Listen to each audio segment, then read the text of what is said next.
ಅತ್ಯಂತ ಪುಣ್ಯತಮವಾಗಿರುವಂತಹ ಭೂಮಿ ಅಂತ ಕರೆಯಲಾಗುತ್ತೆ. ಪುಣ್ಯತಮವಾದಂತಹ ಈ ಭರತಖಂಡದಲ್ಲಿ ದಂಡಕಾರಣ್ಯ, ಕಂಬಕಾರಣ್ಯ, ದ್ವೈತಾರಣ್ಯ, ನೈಮಿಷಾರಣ್ಯ ಎನ್ನುವ ಹಾಗೆ 4 ಅರಣ್ಯ ಭಾಗಗಳಾಗಿ ವಿಂಗಡಣೆ ಮಾಡಿದಾಗಿ ನೈಮಿಷಾರಣ್ಯ ವಾಸಿಗಳಾಗಿ ಋಷಿಮುನಿಗಳೆಲ್ಲರೂ ಕೂಡ ವಾಸವಾಗಿರ್ತಾ ಇದ್ದರು. ನೈಮಿಷಾರಣ್ಯ ವಾಸಿಗಳಾದಂತಹ ಋಷಿಮುನಿಗಳೆಲ್ಲರೂ ಕೂಡ ಒಂದು ದಿವಸ ಒಂದು ಸಭೆಯನ್ನು ಸೇರ್ತಾರೆ. ಸಭಾಧ್ಯಕ್ಷರಾಗಿ ಶೌನಕರು ಅನ್ನುವಂಥವರು ಕುಳಿತುಕೊಂಡಿರುವಂತಹ ಸಂದರ್ಭದಲ್ಲಿ ಆ ಸಭೆಗೆ ಸೂತಪುರಾಣಿಕರು ಅನ್ನುವಂಥವರು ಅಭ್ಯಾಸರಾಗಿ ಬಂದಿರುವಂತಹ ಸೂತಪುರಾಣಿಕರು ತಿಳಿಸ್ತಾರೆ, ನೀವು ಸಭೆಯನ್ನು ನಡೆಸ್ತಾ ಇರುವಂತಹ ವಿಚಾರವನ್ನು ಹಿಂದೆ ತ್ರಿಕಾಲ ಜ್ಞಾನಿಗಳು ತ್ರಿಲೋಕ ಸಂಚಾರಿಗಳಾಗಿರುವಂತಹ ನಾರದ ಮಹಾಮುನಿಗಳು ಇದಕ್ಕೆ ಸೂಕ್ತವಾದಂಥ ಉತ್ತರವನ್ನು ತಂದುಕೊಟ್ಟಿದ್ದಾರೆ ಅಂತ ಹೇಳಿದ್ದಾರೆ. ಆಗ ಇವರೆಲ್ಲರೂ ಕೂಡ ನಮ್ಮ ಸಭಾ ವಿಚಾರವನ್ನು ನಾವು ಅವರಿಗೆ ತಿಳಿಸದೆಯೇ ಅವರಿಗೆ ಹೇಗೆ ತಿಳಿಯಲ್ಪಟ್ಟಿದ್ದು ಅನ್ನುವಂಥ ಒಂದು ಕುತೂಹಲವನ್ನು ವ್ಯಕ್ತಪಡಿಸ್ತಾರೆ. ಆಗ ನಾರದ ಮಾತ್ರವಲ್ಲದೆ ಸೂತಪುರಾಣಿಕರು ಕೂಡ ತ್ರಿಕಾಲ ಜ್ಞಾನಿಗಳಾಗಿರ್ತಾರೆ. ಯಾರು ಯಾವ ಕೆಲಸವನ್ನು ಎಲ್ಲಿ ಯಾವುದಕ್ಕೋಸ್ಕರವಾಗಿ ಮಾಡ್ತಾ ಇದ್ದಾರೆ ಎನ್ನುವಂಥದ್ದು ಕ್ಷಣ ಮಾತ್ರದಲ್ಲಿ ಅವರಿಗೆ ಅವರ ಮನೋಬಲದಿಂದ ತಿಳಿಯಲ್ಪಡುವಂತಹ ಶಕ್ತಿಯನ್ನು ಹೊಂದಿದ್ದವರಾಗಿರ್ತಾರೆ. ಹೀಗಿರುವಾಗ ತ್ರಿಕಾಲ ಜ್ಞಾನಿಗಳಾದಂತಹ ನಾರದ ಮಹಾಮುನಿಗಳು ಭೂಲೋಕವನ್ನೆಲ್ಲ ಸಂಚಾರವನ್ನು ಮಾಡಿ ನೇರವಾಗಿ ವೈಕುಂಠವನ್ನು ಸೇರಿ ವೈಕುಂಠಾಧಿಪತಿಯಾಗಿರುವಂತಹ ಶ್ರೀಮನ್ ನಾರಾಯಣನನ್ನು ಕಂಡು ಸ್ತುತಿಸಿ ಪ್ರಾರ್ಥಿಸಿದಾಗ ಶತಚಕ್ರ ವನಮಾಲ ವಿಭೂಷಣನಾದಂತಹ ಶ್ರೀ ಸ್ವಾಮಿ ಕಾಣಿಸಿಕೊಳ್ತಾನೆ. ಅವನನ್ನೇ ಇವರು ಪ್ರಾರ್ಥನೆಯನ್ನು ಮಾಡ್ತಾರೆ. ಹೇಗಪ್ಪ ಅಂತಂದರೆ ಅಷ್ಟಾವಿಂಶತಿನೇ ಯುಗೆ ಎನ್ನುವಂತಹ ಹಾಗೆ, ಅಂದರೆ 28ನೇ ಕಲಿಯುಗ ಅನ್ನುವಂಥದ್ದು ಪ್ರಾರಂಭವಾದಾಗ ಮನುಷ್ಯನು ವಿಹಿತ ಧರ್ಮಾಚರಣ ನಿಷಿದ್ಧ ಧರ್ಮಾಚರಣ ಸಪ್ತಾಹ ಅಂತೇಳಿ ಹೇಳ್ತಾರೆ. ನಾವಾದರೂ ವಿಹಿತ ಧರ್ಮಗಳನ್ನು ಬಿಟ್ಟು, ಅಂದರೆ ತನಗೆ ತಿಳಿದಿರುವಂತಹ ಕರ್ತವ್ಯಗಳನ್ನು ಬಿಟ್ಟು ತಿಳಿಯದೇ ಇರುವಂತಹ ಕೆಲಸಗಳನ್ನು ಮಾಡಲಿಕ್ಕೆ ಹೋಗಿ ತನ್ನ ಜೀವನದ ಸಮಯ ಹಾಗೂ ಗೌರವ ಸಂಪಾದನೆಗಳಿಂದ ವಂಚಿತನಾಗ್ತಾನೆ. ತನ್ಮೂಲಕವಾಗಿ ತನ್ನ ಮೇಲಿರುವಂತಹ ಆತ್ಮಾಭಿಮಾನದಿಂದ ಮನುಷ್ಯನು ವಂಚಿತನಾಗ್ತಾನೆ ಅಂತ ಹೇಳ್ತಾರೆ. ಆ ನಂತರದಲ್ಲಿ ಇದಕ್ಕೋಸ್ಕರವಾಗಿ ಸುಲಭವಾದಂಥ ಏನಾದರೂ ಮಾರ್ಗವನ್ನು ತಿಳಿಸಿಕೊಡಬೇಕು ಅಂತ ಹೇಳಿ ಮಹಾವಿಷ್ಣುವಿನಲ್ಲಿ ಅರ್ಕೆಯನ್ನು ಮಾಡಿಕೊಂಡಾಗ ಅವರು ಸ್ವಲ್ಪವೂ ಲೋಕವಿಲ್ಲದಂತೆ ಸತ್ಯನಾರಾಯಣ ವ್ರತಾನುಷ್ಠಾನವನ್ನು ಆಚರಿಸಿದರೆ ಎಲ್ಲ ಸುಖ ಮುಖ್ಯಗಳನ್ನು ಸುಖ ಸಂತೋಷಗಳನ್ನು ಅನುಭವಿಸಬಹುದು ಅನ್ನುವಂಥ ವಿಚಾರವನ್ನು ನಾರದರಿಗೆ ಉಪದೇಶಿಸ್ತಾರೆ. ಆಗ ಸತ್ಯನಾರಾಯಣ ವ್ರತಾನುಷ್ಠಾನದ ವಿಧಿವಿಧಾನಗಳನ್ನು ಸವಿಸ್ತಾರವಾಗಿ ತಿಳಿಸಬೇಕೆಂದು ತಿಳಿದುಕೊಂಡಿರುವಂತಹ ನಾರದರ ಅಪೇಕ್ಷೆಗೆ ಶ್ರೀ ಸ್ವಾಮಿಯು ಕಾಂಡ ಪುರಾಣ ಅನ್ನುವಂಥದ್ದು ಪುರಾಣ ಗ್ರಂಥವನ್ನು ವ್ರತವಾಗಿಗೋಸ್ಕರವಾಗಿ ರೇವಾಖಂಡ ಅನ್ನುವಂಥ ಖಂಡಭಾಗವನ್ನು ಕೂಡ ತಿಳಿಸ್ತಾರೆ. ಆಗ ನಾರದರು ಈ ವ್ರತವನ್ನು ಎಂದು ಆಚರಿಸಬೇಕು, ವ್ರತವಿಧಾನವೇನು, ಆನಂತರದಲ್ಲಿ ನೈವೇದ್ಯಕ್ಕಾಗಿ ಏನನ್ನು ಬಳಸಬೇಕು ಅಂತ ಹೇಳಿ ಕೇಳಿದಾಗ ಹಾಲು, ರವೆ, ಸಕ್ಕರೆ, ತುಪ್ಪ, ಬಾಳೆಹಣ್ಣು ಈ 5 ದ್ರವ್ಯವನ್ನು ಸೇರಿಸಿರುವಂಥ ಭಕ್ಷ್ಯವನ್ನು ಸಕಾಲ ಭಕ್ಷ್ಯ ಅನ್ನುವಂಥ ಹೆಸರಿನಲ್ಲಿ ನೈವೇದ್ಯವನ್ನು ಮಾಡುವಂಥದ್ದು. ಆ ನಂತರದಲ್ಲಿ ಕಸ್ತಿಂಜನೆ ಎನ್ನುವಂಥ ಕಸ್ತಿಂಜನೆ ಅಂತಂದರೆ ಯಾವ ದಿವಸದ ಯಾವ ಮುಹೂರ್ತದಲ್ಲಿ ಸತ್ಯನಾರಾಯಣವನ್ನು ಆಚರಿಸಬೇಕೆಂಬ ಅಪೇಕ್ಷೆ ಉತ್ಪತ್ತಿಯಾಗುತ್ತೋ ಅದೇ ಶುಭ ಮುಹೂರ್ತ ಅಂತೇಳಿ ಹೇಳ್ತಾರೆ. ವಿಶೇಷವಾದಂತಹ ಸಂಕಲ್ಪಗಳಂತಹ ಭಕ್ತರು ಏನಾದರೂ ಈ ವ್ರತವನ್ನು ಆಚರಿಸಬೇಕಾದರೆ 48 ವ್ರತಗಳನ್ನು ಆಚರಿಸಿ ಆದಿಯಾಗಲಿ ಮಧ್ಯದಲ್ಲಾಗಲಿ ಅಂತ್ಯದಲ್ಲಾಗಲಿ ವಿದ್ಯಾಭ್ಯಾಸದಿಂದ ವ್ರತವನ್ನು ಆಚರಿಸಿದರೆ ಕೋಲ್ನಂತ ವೃತ್ತಾರ್ಥವನ್ನು ಭಗವಂತನು ಈಡೇರಿಸಿಕೊಡ್ತಾನೆ ಎಂಬುದಕ್ಕೆ ಸ್ಕಂದ ಪುರಾಣ ರೇವಾಖಂಡೆ ಸತ್ಯನಾರಾಯಣ ಸ್ವಾಮಿ ಭಾಜಾಂ ಧರ್ಮೋಧ್ಯಾಯ ಸತ್ಯಾತ್ಮಂತೆ ಯಜಮಾನ ಸೇನನ್ನು ಸರ್ವಜಾಮ ಯಾಕಾದತ್ಮನೇನು ಪುಷ್ಪಂಗಲ್ವಯ ಅಗ್ನಿವಾಯುವಾತ್ಮನೇನ ಲೋಕಂ ಸರ್ವಜಾಮ ದೇವಮಯಾತ್ಮನೇನ ಏಕೋ ದರ್ಜಯಾಮಿ ಮೃದಾತ್ಮನೇಮ ಮೃದೋಪಾರಣಿ ವೇದಿಂ ವೇದಯಾಮಿ ಮೃದಾತ್ಮನೇಮ ಮೃದೋಪಾರಣಿ ವೇದಯಾಮಿ ಧನ್ಯವಾದ ಸರ್ವ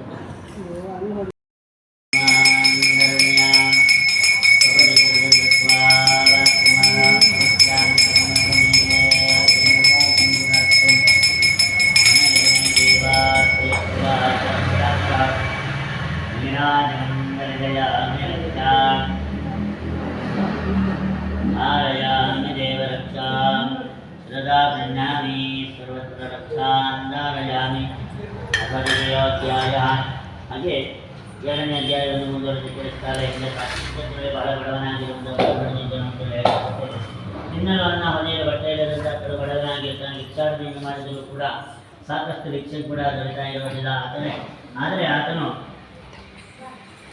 ಗುಣಶಾಲಿಯಾಗಿಯೂ ಸತ್ಯಸಂತನಾಗಿರುವಂತಹ ಕಾರಣದಿಂದ ಭಿಕ್ಷಾಟನೆಗೆ ಹೋಗುವಾಗ ಭಗವಂತನಲ್ಲಿ ಒಂದು ಪ್ರಾರ್ಥನೆಯನ್ನು ಮಾಡಿಕೊಳ್ತಾನೆ. ಏನಪ್ಪ ಅಂತಂದರೆ ದೇಹೇತಿ ನಾಸ್ತಿ ಪ್ರವೇದಾಭ್ಯತೋ ರಮೇ ತ್ವಾಂ ಶರಣಂ ಪ್ರಪದ್ಯಾತ ಸದಾ ಚಿನ್ನ ಭಯಪ್ರದಾ ತ್ವಂ ದೈವಪತ್ಯಾಮೇ ದೇಹಿ ಅನ್ನುವಂತಹ ಸ್ತೋತ್ರದ ಅರ್ಥಾನುಸಂಧಾನದಿಂದ ಆತನು ಪ್ರಾರ್ಥನೆಯನ್ನು ಮಾಡಿಕೊಳ್ತಾ ಇರ್ತಾನೆ. ಈ ಸ್ತೋತ್ರದ ಅರ್ಥವನ್ನು ಗಮನಿಸಿರುವಂತಹ ಮಹಾವಿಷ್ಣುವು ವೃದ್ಧಬ್ರಾಹ್ಮಣ ವೇಷಧಾರಿಯಾಗಿ ಬಂದು ಸತ್ಯನಾರಾಯಣ ವ್ರತಾಚರಣೆಯನ್ನು ಆಚರಿಸುವಂತಹ ವಿಧಿವಿಧಾನಗಳನ್ನು ಅಮ್ಮನಿಗೆ ಆದೇಶವನ್ನು ಮಾಡ್ತಾನೆ. ಈ ವ್ರತವನ್ನು ಆಚರಿಸುವುದು ನನಗೆ ಶ್ರೇಷ್ಠಾಗುತ್ತೆ ಎಂಬ ವಿಚಾರವನ್ನು ತಿಳಿಯಪಡಿಸ್ತಾನೆ.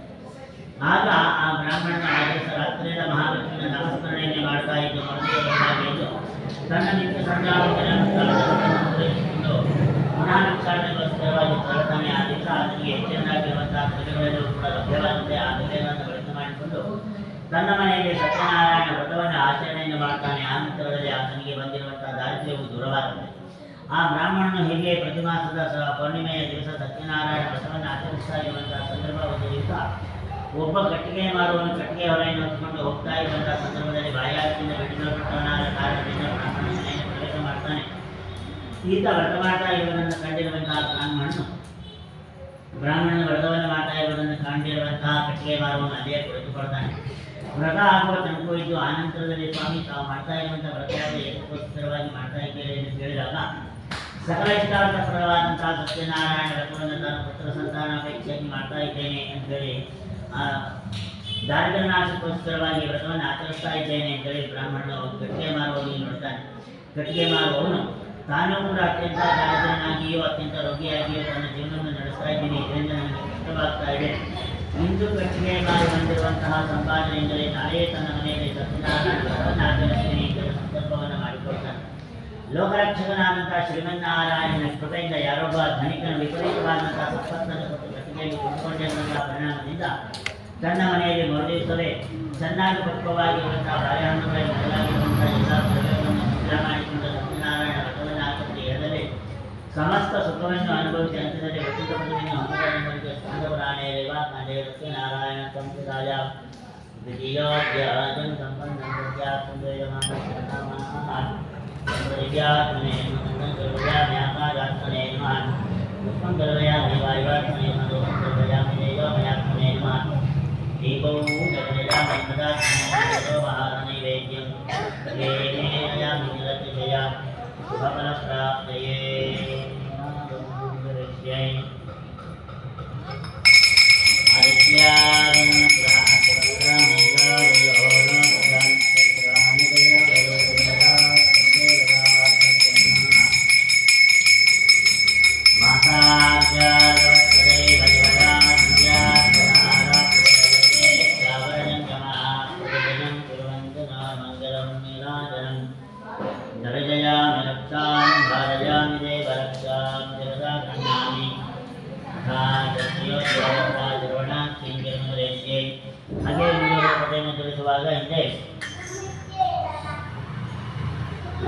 ಹಾಗೂ ಭದ್ರಕೇರೆ ಎನ್ನುವಂತಹ ರಾಜ ದಂಪತಿಗಳು ಒಂದು ನದಿ ತೀರದಲ್ಲಿ ಸತ್ಯನಾರಾಯಣ ವ್ರತವನ್ನು ಆಚರಿಸ್ತಾ ಇರುವಂತಹ ಸಂದರ್ಭದಲ್ಲಿ ಒಬ್ಬ ವರ್ತಕನು ವ್ಯಾಪಾರಕ್ಕೋಸ್ಕರವಾಗಿ ವಜ್ರವೈಡೂರ್ಯಾದಿ ಆಭರಣಗಳನ್ನು ತನ್ನ ದೋಣಿಯಲ್ಲಿ ತುಂಬಿಸಿಕೊಂಡು ಬರ್ತಾ ಇದ್ದಾನೆ. ಅಂತಹ ಸಂದರ್ಭದಲ್ಲಿ ವ್ಯಾಪಾರಕ್ಕಾಗಿ ಉತ್ತಮವಾದಂತಹ ಜಾಗವನ್ನು ಅನ್ವೇಷಣೆಯನ್ನು ಮಾಡುವಾಗ ರಾಜನ ನದಿ ತೀರದಲ್ಲಿ ಸತ್ಯನಾರಾಯಣ ವ್ರತವನ್ನು ಆಚರಿಸುತ್ತಿರುವಂತಹ ಕಾರಣದಿಂದ ರಾಜ್ಯದ ಜನರೆಲ್ಲರೂ ಕೂಡ ಅಲ್ಲಿ ನೆರೆದಿರುತ್ತಾರೆ. ಹೆಚ್ಚು ಜನರು ಸೇರಿರುವಂತಹ ಕಾರಣದಿಂದ ಇಲ್ಲಿಯೇ ತನ್ನ ವ್ಯಾಪಾರ ಕೇಂದ್ರವನ್ನು ತೆರೆದರೆ ಹೆಚ್ಚಿನದಾಗಿರುವಂತಹ ಲಾಭವನ್ನು ಗಳಿಸಬಹುದೆಂದು ಭಾವಿಸಿರುವಂತಹ ವರ್ತಕ ಅಲ್ಲಿಗೆ ಬಂದು ನೋಡ್ತಾನೆ. ರಾಜನೇ ಏನೋ ಪೂಜೆಯನ್ನು ಮಾಡ್ತಾ ಇದ್ದಾನೆ. ಚಿತ್ತನಾಗಿರುವಂತಹ ಆ ವರ್ತಕ ಬಗ್ಗೆ ಕೇಳ್ತಾನೆ, ವಿನಯದಿಂದ ಕೇಳಿಕೊಳ್ತಾನೆ. ಪ್ರಭೋ ನಾವು ಮಾಡ್ತಾ ಇರುವಂತಹ ವ್ರತಯಾಗ ಏಕಕ್ಕೋಸ್ಕರವಾಗಿ ಮಾಡ್ತಾ ಇದ್ದೀರಿ ಎಂದಾಗ ಸರ್ವೈಷ್ಟಾರ್ಥಪ್ರದವಾದಂತಹ ಸತ್ಯನಾರಾಯಣ ವ್ರತವನ್ನು ತಾನು ಪುತ್ರ ಸಂತಾನಾಪೇಕ್ಷೆಯಾಗಿ ಮಾಡ್ತಾ ಇದ್ದೇನೆ ಎನ್ನುವಂತಹ ವಿಚಾರವನ್ನು ತಿಳಿಸ್ತಾನೆ. ವರ್ತಕ ನೋಡಿದಾನೆ, ನನಗೂ ಕೂಡ ಮಕ್ಕಳಿದ್ದಂತಹ ಕಾರಣದಿಂದ ಅತ್ಯಂತ ದುಃಖಭಕ್ತನಾಗಿದ್ದೀನಿ. ನಾನು ಈ ವ್ರತವನ್ನು ನಿಶ್ಚಯವಾಗಿ ಆಚರಿಸ್ತೀನಿ, ನನಗೆ ಇದರಿಂದ ನಿಶ್ಚಯವಾಗಿ ಸಂತಾನವಾಗುತ್ತೆ ಎಂದು ನಂಬುತ್ತೇನೆ ಅಂತಾನೆ. ಆನಂತರದಲ್ಲಿ ವ್ಯಾಪಾರಿಯು ರಾಜನ ಅಪ್ಪಣೆಯ ಮೇರೆಗೆ ಅಲ್ಲಿ ವ್ಯಾಪಾರವನ್ನು ಪೂರೈಸಿಕೊಂಡು ತನ್ನ ಮನೆಗೆ ಬರ್ತಾನೆ. ಪತ್ನಿಯಾದಂತಹ ಲೀಲಾವತಿಯಲ್ಲಿ ವಿಚಾರವನ್ನು ತಿಳಿಸ್ತಾನೆ. ವ್ಯಾಪಾರಿ ಸದಸ್ಯಗಳಿರುವರು ಕೂಡ ಭಗವಂತನ ಕೈಜೋಡಿಸಿ ಪ್ರಾರ್ಥನೆಯನ್ನು ಮಾಡ್ತಾರೆ. ನಮಗೆ ಸಂತಾನ ಪ್ರಾಪ್ತಿಯಾದ ಕಾರ್ಯದಲ್ಲಿ ಸತ್ಯನಾರಾಯಣ ವ್ರತವನ್ನು ಆಚರಿಸ್ತೀವಿ ಎಂದು ಸಂಕಲ್ಪವನ್ನು ಮಾಡಿಕೊಳ್ತಾರೆ. ಲೋಕರಕ್ಷಕನಾದಂತಹ ಶ್ರೀಮನ್ನಾರಾಯಣನ ಅನುಗ್ರಹದಿಂದ ನವಮಾಸವನ್ನು ತುಂಬಿದಂತಹ ಲೀಲಾವತಿಯಾದಂತಹ ಮಾತೆಯು ಸುಂದರವಾದಂತಹ ಹೆಣ್ಣುಮಗುವನ್ನು ಪಡೆದಾಳೆ. ಮಗಳಿಗೆ ಕಲಾವತಿಯಿಂದಲೇ ನಾಮಕರಣವನ್ನು ಮಾಡ್ತಾರೆ. ಕಲಾವತಿಯು ತನ್ನ ಮನೆಯಲ್ಲಿ ಆನಂದದಿಂದ ದಿನವನ್ನು ಕಲಿತಾ ಇರುವಂತಹ ಸಂದರ್ಭದಲ್ಲಿ ಕಾಲವಶಾತ್ ಮಗಳಾದಂತಹ ಕಲಾವತಿಗೆ 10 ವರ್ಷಗಳ ವಯಸ್ಸಾಗುತ್ತೆ. ಹಾಗೆ ಆ ಕಾಲದಲ್ಲಿ 10 ವರ್ಷಕ್ಕೆ ಹೆಣ್ಣು ಮಕ್ಕಳಿಗೆ ಮದುವೆ ಮಾಡುವಂತಹ ಸಂಪ್ರದಾಯವಿದ್ದ ಕಾರಣದಿಂದ ಅನುರೂಪನಾದಂತಹ ವರನನ್ನ ಕಾಂಚೀಪುರ ಅನ್ನುವಂತಹ ಪಟ್ಟಣದಿಂದ ಕರೆದುಕೊಂಡು ಬಂದು ಜ್ಞಾತಿ ಬಂಧು ಸಮೂಹಗಳಿಂದ ಒಳಗೂಡಿ ಆನಂದದಿಂದ ಮಗಳನ್ನು ದಾರೆಯಲು ಕೊಡ್ತಾರೆಯೇ ವಿನಃ ಸತ್ಯನಾರಾಯಣ ವ್ರತವನ್ನು ಆಚರಿಸುವಂತಹ ವಿಚಾರವು ಕಾಲಗತಿಯಲ್ಲಿ ಮರೆತು ಹೋಗುತ್ತೆ. ಧನಮಗನಾದಂತಹ ವ್ಯಾಪಾರಿಯು ಅಳಿನನ್ನು ಒಳಗೂಡಿಕೊಂಡು ರತ್ನಸಾರ ಅನ್ನುವಂತಹ ಪಟ್ಟಣಕ್ಕೆ ವ್ಯಾಪಾರಕ್ಕಾಗಿ ಬರ್ತಾನೆ. ಅಂತಹ ಸಂದರ್ಭದಲ್ಲಿ ಲೋಕರಕ್ಷಕನಾದಂತಹ ಶ್ರೀಮನ್ ನಾರಾಯಣನಿಗೆ ಕೋಪೋತ್ಪತ್ತಿಯಾಗಿದೆ. ಕೋಪದಿಂದ ತಾಪ, ತಾಪದಿಂದ ಶಾಪ ಅಂತೇಳಿ ಹೇಳಾಗುತ್ತೆ. ಶಾಪದ ಪರಿಣಾಮವಾಗಿ ಆ ವ್ಯಾಪಾರಿಗಳು ವ್ಯಾಪಾರ ಮಾಡ್ತಾ ಇರುವಂತಹ ಸಂದರ್ಭದಲ್ಲಿ ರಾಜನ ಮುಕ್ತಕ್ಕೆ ಇಬ್ಬರು ಮಾಯಾಚೋರರು ನುಗ್ಗಿ ರಾಜ ದ್ರವ್ಯವನ್ನೆಲ್ಲ ಅಪಹರಿಸಿಕೊಂಡು ವ್ಯಾಪಾರಗಳಿರುವಂತಹ ಪ್ರದೇಶಗಳಿಗೆ ಬರ್ತಾ ಇರ್ತಾರೆ. ಅಂತಹ ಸಂದರ್ಭದಲ್ಲಿ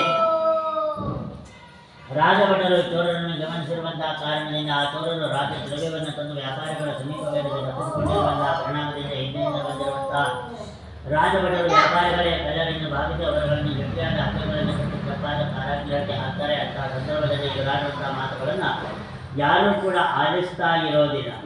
ಆನಂತರದಲ್ಲಿ ಇಲ್ಲಿ ಮನೆಯಲ್ಲಿದ್ದಂತಹ ಲೀಲಾವತಿ ಹಾಗೂ ಕಲಾವತಿ ಎಂಬ ತಾಯಿ ಮಗ ಇಬ್ಬರು ಕೂಡ ಜೀವನೋಪಾಯಕ್ಕೋಸ್ಕರವಾಗಿ ಎಲ್ಲ ಪದಾರ್ಥಗಳನ್ನು ಬಳಕೆ ಮಾಡಿಕೊಂಡಿರುವಂತಹ ಕಾರಣದಿಂದ ಮನೆಯಲ್ಲಿದ್ದಂತಹ ಎಲ್ಲ ಸಂಪತ್ತುಗಳು ಕೂಡ ಆಮೂಲಾಗ್ರವಾಗಿ ವ್ಯಯವಾಗುತ್ತೆ. ತನ್ನ ಮೂಲಕವಾಗಿ ಅವರು ಭಿಕ್ಷಾಟನೆಗೋಸ್ಕರವಾಗಿ ಬರುವಂತಹ ಸಂದರ್ಭ ಒದಗಿ ಬರುತ್ತೆ. ಒಂದು ದಿವಸ ಮಗಳಾದಂತಹ ಕಲಾವತಿ ಭಿಕ್ಷಾಟನೆಗೋಸ್ಕರವಾಗಿ ಅವರ ಮನೆಗೆ ಹೋದಾಗ ಅವರ ಮನೆಯಲ್ಲಿ ಸತ್ಯನಾರಾಯಣ ವ್ರತ ನಡೀತಾ ಇದ್ದು ವ್ರತವಾಗುವ ತನಕ ಅದೇ ಕುಳಿತುಕೊಳ್ತಾಳೆ. ಆ ನಂತರದಲ್ಲಿ ಊಟದ ಜೊತೆಯಲ್ಲಿ ಸಪಾದ ಪಕ್ಷವನ್ನು ಕೊಡ್ತಾರೆ. ಆ ಸಪಾದ ಪಕ್ಷವನ್ನು ತಂದು ತಾಯಿಗೆ ಕೊಟ್ಟಾಗ ತಾಯಿಗೆ ಜ್ಞಾನೋದಯವಾಗುತ್ತೆ. ಮಗಳು ಹುಟ್ಟುವ ಪೂರ್ವದಲ್ಲಿ ಸಂಕಲ್ಪ ಮಾಡಿದಂತಹ ಸತ್ಯನಾರಾಯಣ ವ್ರತವನ್ನು ನಾವು ಇದು ತನಕ ಮಾಡಿದ್ದಿಲ್ಲ, ಆದ್ದರಿಂದಲೇ ನಮಗೆ ಈ ರೀತಿಯಾಗಿರುವಂತಹ ಕಷ್ಟ ಬಂದಿರಬಹುದೆಂದು ಭಾವಿಸ್ತಾರೆ. ಹೇಗಾದರೂ ಮಾಡಿ ಸತ್ಯನಾರಾಯಣ ವ್ರತವನ್ನು ಆಚರಿಸಲೇಬೇಕೆಂದು ಸಂಕಲ್ಪವನ್ನು ಮಾಡಿಕೊಂಡಿರುವಂತಹ ಆ ತಾಯಿ ಮಗಳು ಭಿಕ್ಷಾಟನೆಯನ್ನು ಮಾಡಿಕೊಂಡು ಬಂದಿರುವಂತಹ ಧೈರ್ಯದಿಂದಲೇ ಸತ್ಯನಾರಾಯಣ ವ್ರತವನ್ನು ಆಚರಿಸ್ತಾರೆ. ಇವರ ಭಕ್ತಿ ಶ್ರದ್ಧೆಗೆ ಮೆಚ್ಚಿರುವಂತಹ ಮಹಾವಿಷ್ಣು ಚಂದ್ರಕೇತು ರಾಜನ ಭಕ್ತರಲ್ಲಿ ಕಾಣಿಸಿಕೊಂಡು ವ್ಯಾಪಾರಿಗಳು ಕಳ್ಳರಲ್ಲ ಅನ್ನುವಂಥ ವಿಚಾರವನ್ನು ಗೊತ್ತುಪಡಿಸ್ತಾನೆ. ಆ ನಂತರದಲ್ಲಿ ರಾಜನ ವಿಮರ್ಶೆಯನ್ನು ಮಾಡಿ ವ್ಯಾಪಾರಿಗಳು ಕಳ್ಳರು ಹೌದಾ ಅಲ್ಲ ಅನ್ನುವಂಥದ್ದನ್ನು ವಿಮರ್ಶೆಯನ್ನು ಮಾಡಿ ವ್ಯಾಪಾರಿಗಳಿಂದ ವಶಪಡಿಸಿಕೊಂಡಂತಹ ದ್ರವ್ಯಕ್ಕೆ ದ್ವಿಗುಣವಾದಂತಹ ದ್ರವ್ಯವನ್ನು ಕೊಟ್ಟು ತಮ್ಮ ಸ್ವದೇಶಕ್ಕೆ ಹೊರಡಲು ಸಿದ್ಧರಾಗುವಂತೆ ತಿಳಿಸಿದ ಎಂಬರಿಗೆ ಸ್ಕಾಂದ ಪುರಾಣ ರೇವಾಕಾಂಡೆ ಸತ್ಯನಾರಾಯಣ ಸ್ವಾಮಿ ರಾಜ ತೃತೀಯ ಅಧ್ಯಾಯ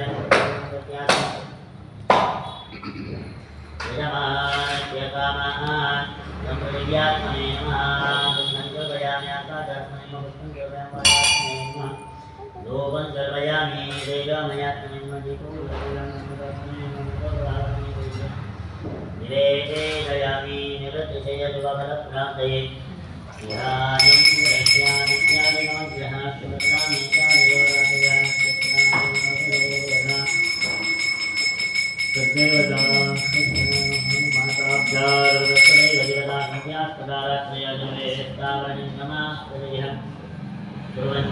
मङ्गलं नीराजलं वर्जयामि रक्षां देवरक्षां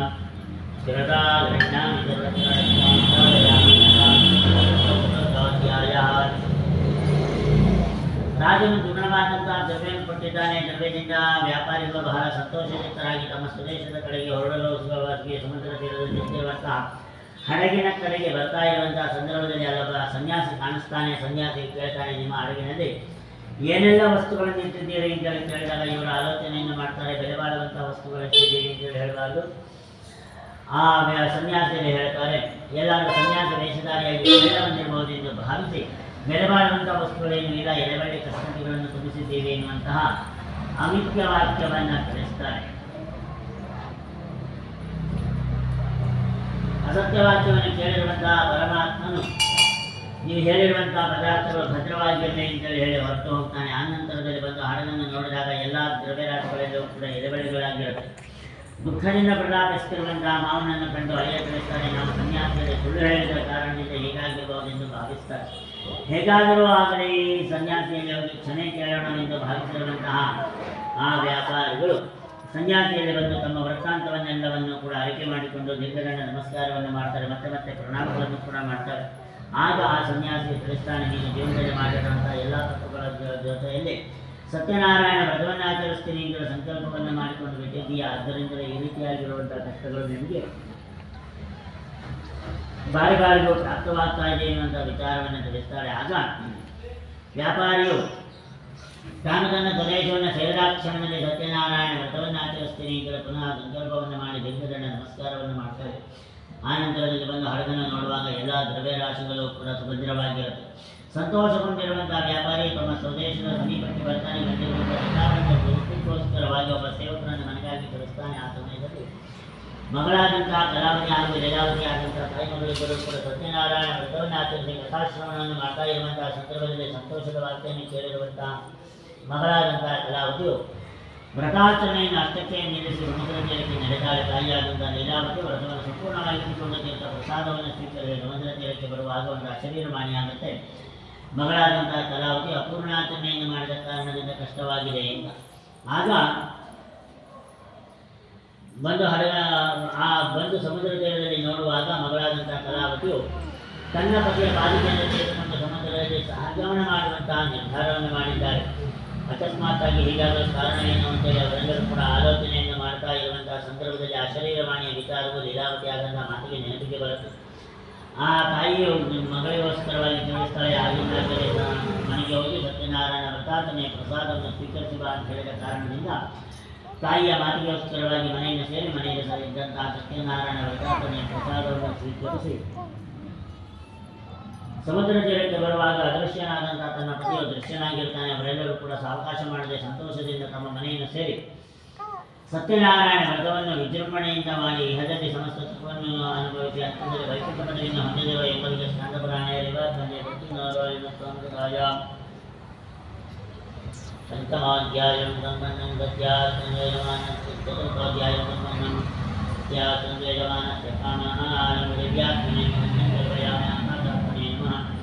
पुष्पं गर्भयामि वायवात्मने मधुपं गर्भयामि देवात्मने नमः दीपो दर्शयामि मदात्मने मम रोगाणि वैद्यं देहे दयामि शरीरमदत्वा दानमुग्नं धन्यां सर्वजगदत्वा वात्मनात्मस्य मुखकवरणी रहेद मदार्धङ्गडाक्षं प्रणयजमय दीपास्ते कृपार्धकटाक्ष निराजनं दर्शयामि रक्षां दर्शयामि देवरक्षां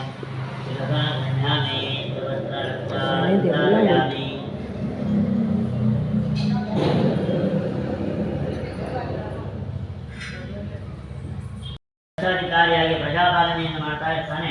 ಅವನ ರಾಜ್ಯಾಂಗ ವ್ಯವಸ್ಥೆ ಎನ್ನುವಂಥದ್ದು ಅತ್ಯಂತ ಸುಭೀಕ್ಷವಾಗಿರುವಂತಹ ಸಂದರ್ಭ.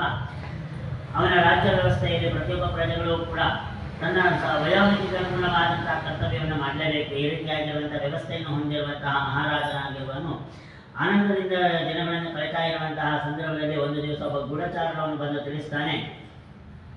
ಅರಣ್ಯ ಪ್ರಾಂತದಲ್ಲಿರುವಂತಹ ಜನರು ಅತ್ಯಂತ ಭಯಭೀತರಾಗಿ ಜೀವನವನ್ನು ಮಾಡ್ತಾ ಇದ್ದಾರೆ. ಕಾರಣ ಏನು ಅಂತಂದ್ರೆ, ನಮ್ಮ ಅರಣ್ಯ ಪ್ರಾಂತಗಳಲ್ಲಿ ಕ್ರೂರವಾದಂತಹ ಮೃಗಗಳು ಬಂದಿರುವಂತಹ ಕಾರಣದಿಂದ ಜನರು ಭಯಭೀತರಾಗಿದ್ದಾರೆ ಅಂತೇಳಿ ಹೇಳಿದಾಗ ರಾಜನು ಆಗಿಂದಾಗಿ ವನಮೃಗ ಬೇಟೆಗೋಸ್ಕರವಾಗಿ ತೆರಳುತ್ತಾನೆ.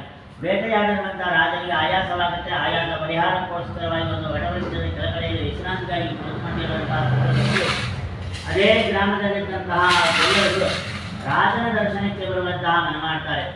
ಆ ಗೊಲ್ಲರು ರಾಜನ ದರ್ಶನಕ್ಕೆ ಬರಿಗೈಯಲ್ಲಿ ಹೋಗುವಂತಹ ಸಭ್ಯತೆಯಲ್ಲ, ರಾಜನಿಗೆ ಏನಾದರೂ ಕೊಡಬೇಕು ಅಂದರೆ ಆಲೋಚನೆ ಮಾಡ್ತಾರೆ. ಅದರಲ್ಲಿ ರಾಜನಿಗೆ ಕೊಡುವಂತಹ ಪದಾರ್ಥಗಳು ಏನೂ ಇರೋದಿಲ್ಲ. ಆಗ ಗೊಲ್ಲರಲ್ಲಿ ಒಬ್ಬ ತಿಳಿಸ್ತಾರೆ, ನಮ್ಮ ಮನೆಯಲ್ಲಿ ಸತ್ಯನಾರಾಯಣ ವ್ರತವನ್ನು ಆಚರಿಸಿದ್ದೀರಿ, ಪ್ರಸಾದವನ್ನು ರಾಜನಿಗೆ ಕೊಡೋಣ ಅಂತೇಳಿ ಆಲೋಚನೆಯನ್ನು ಮಾಡ್ತಾರೆ. ಅದೇ ಸರಿಯಾದ ಉಪಾಯವೆಂದು ಭಾವಿಸಿರುವಂತಹ ಗೊಲ್ಲರು ಸತ್ಯನಾರಾಯಣ ವ್ರತದ ಪ್ರಸಾದವನ್ನು ತಂದು ರಾಜನ ಮುಂದಿಟ್ಟು ನಮಸ್ಕಾರವನ್ನು ಮಾಡಿ ತೆರಳುತ್ತಾರೆ. ಆದರೆ ಮಹಾರಾಜನಾಗಿರುವವನು ಎಂದೂ ತಪ್ಪು ಮಾಡದೇ ಇರುವಂತಹ ರಾಜನು ಆ ದಿವಸ ಪ್ರಸಾದವನ್ನು ತಂದಿಟ್ಟವನು ಗೊಲ್ಲರ ಮಗ ಅನ್ನುವಂತಹ ಅಹಂಕಾರದಿಂದ ಪ್ರಸಾದವನ್ನು ಎಸೆದು ಬಿಡ್ತಾನೆ. ಲೋಕರಕ್ಷಕನಾದಂತಹ ಶ್ರೀಮನ್ನಾರಾಯಣನಿಗೆ ಅತೀವಾದಂತಹ ಕೋಪೋತ್ಪತ್ತಿ ಆಗುತ್ತೆ. ಕೋಪದಿಂದ ತಾಪದಿಂದ ಶಾಪವಾಗುತ್ತೆ. ಏನು ಅಂತಂದರೆ, ಅವನ ರಾಜ್ಯದಲ್ಲಿ ಅಕಾಲಿಕವಾದಂತಹ ವೃಷ್ಟಿಯಾಗುತ್ತೆ. ಅಕಾಲಿಕ ವೃಷ್ಟಿಯ ಪರಿಣಾಮದಿಂದ ರಾಜನು ಪ್ರಜಾವರ್ಗದವರನ್ನು ಉಳಿಸಿಕೊಳ್ಳುವಿಕೆಯಲ್ಲಿ ವಿಫಲನಾಗ್ತಾನೆ. ಆ ಸಮಯದಲ್ಲಿ ಪ್ರಜಾವರ್ಗದವರು ಬಂದು ನಮಗೆ ಆಹಾರಕ್ಕೆ ಏನಾದರೂ ವ್ಯವಸ್ಥೆಯನ್ನು ಮಾಡಿಕೊಡಿ ಎಂದು ಹೇಳಿದಾಗ ತನ್ನ ಬೊಕ್ಕಸದಲ್ಲಿದ್ದಂತಹ ಸಂಪತ್ತನ್ನೆಲ್ಲ ವ್ಯಯ ಮಾಡಿಕೊಂಡು ಆಹಾರ ಪದಾರ್ಥವನ್ನು ತರಿಸಿ ಹಂಚುತ್ತಾನಾದರೂ ಕೂಡ ರಾಜ್ಯಕ್ಕೆ ಬೇಕಾಗಿರುವಂತಹ ಆಹಾರ ಪದಾರ್ಥವು ಇವನಲ್ಲಿ ಇರೋದಿಲ್ಲ. ಆಗ ಇವನು ತನ್ನ ಆಪ್ತರಾದಂತಹ ದೇವಜ್ಞರೊಡನೆ ಸಮಾಲೋಚನೆಯನ್ನು ಮಾಡಿದಾಗ ಅವರು ತಿಳಿಸ್ತಾರೆ, ಮಹಾವಿಷ್ಣುವಿನ ಕೋಪದಿಂದ ಹೀಗಾಗಿದೆ ಅಂತ. ಮಹಾವಿಷ್ಣುವಿಗೆ ಕೋಪ ಬರುವಂತಹ ಕೆಲಸವನ್ನು ತಾನೇನು ಮಾಡಿದ್ದೀವಿ ಅಂತೇಳಿ ಆಲೋಚನೆಯನ್ನು ಮಾಡಿದಾಗ ಸತ್ಯನಾರಾಯಣ ವ್ರತಾಚರಣೆಯ ಪ್ರಸಾದವನ್ನು ಎಸೆದಿರುವಂತಹದ್ದು ನೆನಪಿಗೆ ಬರುತ್ತೆ. ಯಾವ ಪ್ರಾಂತ್ಯದಲ್ಲಿ ಪ್ರಸಾದವನ್ನು ಎಸೆದಿದ್ದನೋ ಅದೇ ಗ್ರಾಮಕ್ಕೆ ಪುನಃ ಬಂದು ನೋಡುವಾಗ ಅಲ್ಲಿರುವಂತಹ ಪ್ರಜಾವರ್ಗದವರೆಲ್ಲರೂ ಕೂಡ ಅವರ ಕರ್ತವ್ಯವನ್ನು ಮಾಡಿಕೊಳ್ತಾ ಸುಭಿಕ್ಷವಾಗಿರ್ತಾರೆ. ಆಗ ರಾಜನಿಗೆ ಅರಿವಾಗುತ್ತೆ, ತಾನು ಮಾಡಿರುವಂತಹ ತಪ್ಪಿನಿಂದ ನನಗೆ ಕಷ್ಟವಾಗಿದೆ.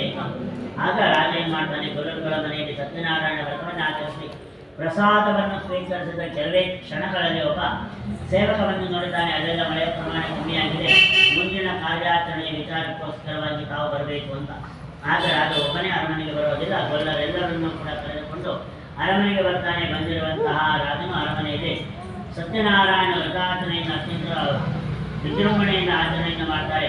ಪ್ರಸಾದವನ್ನು ಸಿದ್ಧಪಡಿಸ್ತಾರೆ. ಗ್ರಾಮದ ಅವನ ರಾಜ್ಯದ ಪ್ರತಿಯೊಂದು ಮನೆಗಳಿಗೂ ಸತ್ಯನಾರಾಯಣ ವ್ರತಾಚರಣೆ ಪ್ರಸಾದವನ್ನು ಹಂಚಲಾಗುತ್ತೆ. ಜೊತೆಯಲ್ಲಿ ಒಂದು ಮಾತು ಹೇಳ್ತಾರೆ, ಸತ್ಯನಾರಾಯಣ ವ್ರತಾಚರಣೆ ಪ್ರಸಾದವನ್ನು ನೈವೇದ್ಯ ಮಾಡಿದವರು, ಸಿದ್ಧಪಡಿಸಿದವರು, ಹಂಚಿದವರು ಯಾರಾದರೂ ಕೂಡ ಅದು ಭಗವಂತನಿಗೆ ನೈವೇದ್ಯವಾದ್ದರಿಂದ ಪ್ರತಿಯೊಬ್ಬರಿಗೂ ಕೂಡ ಶ್ರೇಷ್ಠವಾದ ವಸ್ತು.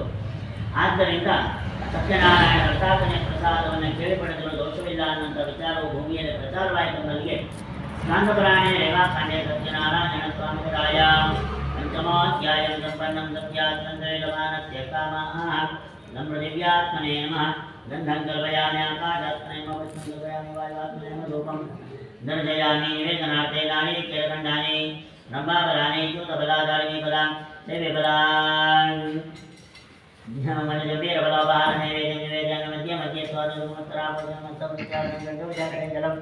ಶುದ್ಧಾಚರಣಂ ಜನ್ಮ ಅಲ್ಯಾಂ ಗಮ್ಯದರ್ಶಯಾಮಿ ಸರ್ವೋಗೇ ಬಲನಮಹಾಯುಕ್ತಂ ನಾಗವಲ್ಲೇ ಗಲೇರಿದಂ ಯಲಾಲಂ ಜನಯುಕ್ತಂ ಯಲಾಲಂ ಜನಯುಕ್ತಂ ಗಂಧದಾಂ ಬೋಲನೈವೇದ್ಯಂ ನಿವೇದಯಾಮಿ